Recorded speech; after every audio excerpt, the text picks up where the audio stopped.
वर्तमान समय चली प्रस्तुति चली एपटे ओडिशार महामहिम राज्यपाल एवं सपत्नीक सस्त्रीक से आसी पहुँची एवं आमर लिंगराज महाप्रभुंकर दिव्य दर्शन करी से वर्तमान प्रस्थान करुछंती एवं ये होची लिंगराज जी राजा से होचंती एकाम्र क्षेत्र राजा खंडाचल समासाद्य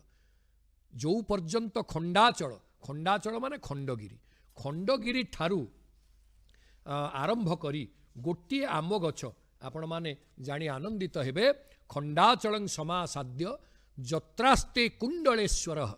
आसाद्य बड़हांग देवी बहिरंगेश्वरावधि आपण माने जदि ए गोटे आंब गछर कथा को बुझिबे एक आम्र गोटे आंब गछ ये चारिपट को केमिति व्यापी थिला ना गोटे पटे खंडगिरी गोटे पटे कुंडलेश्वर आउ गोटे पटे बड़हांग देवी दया नदी बहिरंगेश्वर तेणु ये चारि ठाकुरंकर जो सीमा रहिला तारी भितर गोटे आंब गछ ए क्षेत्र को आवृत करी रहितला बोली या ना होची एकाम्र क्षेत्र एवं एई जो एकाम्र क्षेत्र भितर एई जो पर्वत उपरे भगवान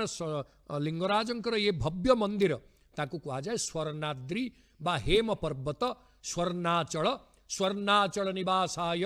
नित्याय परमात्मने अनंत वासुदेवाभ्याम लिंगराजाय ते नमः एठी जगन्नाथ पाखे कौन कह जाउची नीलाचल निवासाय नित्याय परमात्मने